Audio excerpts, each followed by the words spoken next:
Chapter 1. George's Marvellous Medicine. I'm going shopping in the village, George's mother said to George on a Saturday morning. So be a good boy and don't get up to mischief. This was a silly thing to say to a small boy at any time. It immediately made him wonder what sort of mischief he might get up to. And don't forget to give Grandma her medicine at 11 o'clock, the mother said. Then out she went, closing the back door behind her. Grandma, who was dozing in her chair behind the window, opened one wicked little eye and said, "Now you heard what your mother said, George. Don't forget my medicine." "No, Grandma," George said.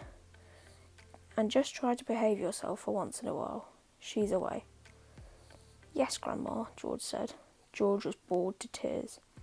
He didn't have any brothers or sisters.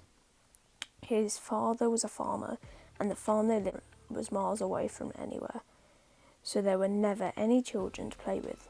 He was tired of staring at pigs, hens, cows and sheep. He was especially tired of having to live in the same house as that grisly old grunion of a grandma. Looking after her all by himself was hardly the most exciting way to spend your Saturday morning. "You can make a nice cup of tea for a start," Grandma said to George. "That will keep you out of mischief for a few minutes." "Yes, Grandma," George said. George couldn't help disliking Grandma. She was a selfish, grumpy old woman. She had pale brown teeth and a small puckered-up mouth, like a dog's bottom.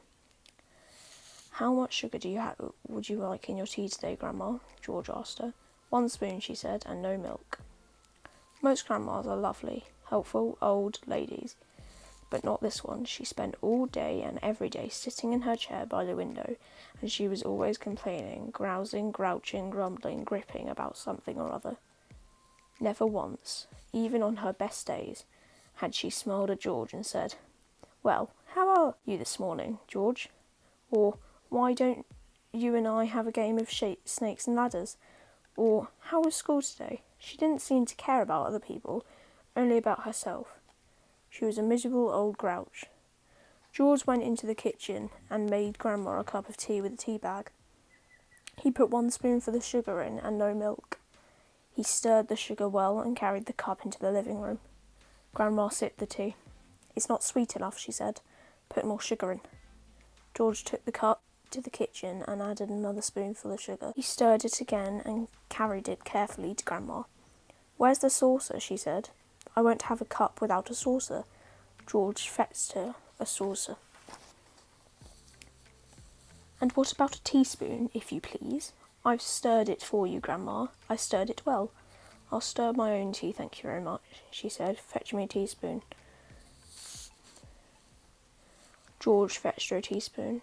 When George's mother or father were home, Grandma never ordered George about like this. It was only when she had him on her own that she began treating him badly. "You know what the matter is with you?" the old woman said, staring at George over the rim of her teacup with those bright, wicked little eyes. "You're growing too fast. Boys who grow too fast become stupid and lazy." "But I can't help if I'm growing fast, Grandma," George said. "Of course you can," she snapped. "Growing's a nasty childish habit. But we have to grow, Grandma.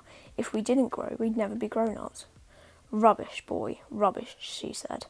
"Look at me. Am I growing?" "Certainly not. But you did once, Grandma." "Only very little," the old woman answered. "I gave up growing when I was extremely small, along with the other nasty children habits like laziness, disobedience and greed, and sloppiness and untidiness and stupidity. You haven't given up any of these, have you?" "I'm still only a little boy, Grandma." "You're 8 years old," she snorted. "That's old enough to know better. If you don't stop growing soon, it'll be too late." "Too late for what, Grandma?" "It's ridiculous," she went on. "You're nearly as tall as me already." George took a very good look at the grandma. She certainly was a very tiny person. Her legs were so short that she had to have a footstool to put her feet on, and her head only came halfway up the back of the armchair. "Daddy said it's fine for the man to be tall," George said. "Don't listen to your daddy," Grandma said. "Listen to me." "But how do I stop myself growing?" George asked her. "Eat less chocolate," Grandma said. "Does chocolate make you grow?" "It makes you grow the wrong way," she snapped. "Up instead of down. Grandma sipped some of her tea, but never took her eyes from the little boy who stood before her. Never grow up, she said. Always down. Yes, Grandma. And stop eating chocolate. Eat cabbage instead. Cabbage? Oh no, I don't like cabbage, George said. It's not what you like or what you don't like, Grandma snapped. It's what's good for you. That counts. From now on, you must eat cabbage 3 times a day, mountains of cabbage. If it's got caterpillars in it, so much the better. Ouch, George said. Caterpillars give you brains, the old woman said. Mummy washes them down the sink, George said. Mummy's as stupid as you are, Grandma said. Cabbage doesn't taste of anything without a few boiled caterpillars in it. Slugs too. Not slugs, George cried out. I couldn't eat slugs. Whenever I see a live slug on a piece of lettuce, Grandma said, I gobble it up quick before it crawls away. Delicious. She squeezed her lips together tight so her mouth became tiny, wrinkled hole. Delicious, she said again. Worms and slugs and beetly bugs. You don't know what's good for you. You're joking, Grandma. I never joke, she said. Beetles, perhaps, are the best of all. They go crunch. Grandma, that's beastly. The old hag grinned, showing those pale brown teeth. Sometimes, if you're lucky, she said, you'll get a beetle inside the stem of a stick of celery. That's what you like. Grandma, how could you? You find all sorts of nice things in sticks of raw celery. The old woman went on. Sometimes it's earwigs. I don't want to hear about it, cried George. A big fat earwig is tasty, Grandma said, licking her lips. But you've got to be very quick, my dear. When you put one of those in your mouth, it has a pair of sharp nippers on the back of its end, and if it grabs your tongue with those, it never lets go, so you've got to bite the earwig first. Chomp, chomp, before it bites you. George started edging towards the door. He wanted to get as far away as possible from this filthy old woman. You're trying to get away from me, aren't you? She said, pointing a finger straight at George's face. You're trying to get away from Grandma. Little George stood by the door staring at the old hag in the chair.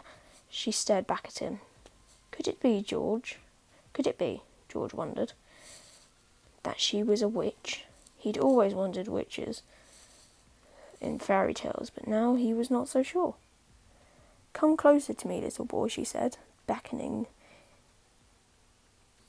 Come closer to me, little boy, she said, beckoning to him with her horny finger. Come closer to me, and I will tell you secrets. George didn't move. Grandma didn't move either.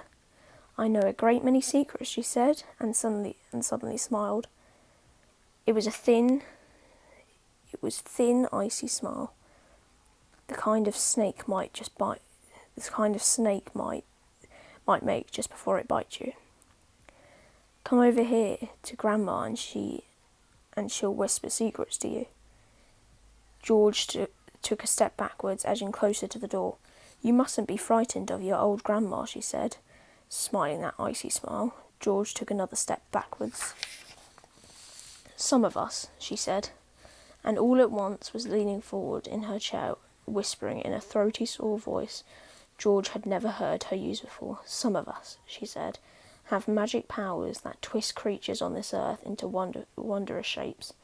A tingle of electricity flashed down the length of George's spine.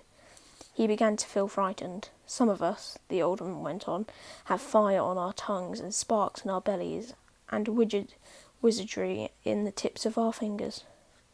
Some of us know secrets that would make your hair stand straight up on end and your eyes pop out of their sockets. George wanted to run to the door, but his feet seemed stuck to the floor. We know how to make your nails drop off and teeth grow out of your fingers instead. George began to tremble. It was her face that frightened him most of all, the frosty smile, the brilliant, unblinking eyes. We know how to have you wake up in the morning with a long tail coming from behind you. Grandma, he cried out, stop. We know secrets, my dear, about dark places where dark things live and squirms and slither all over each other. George made a dive for the door.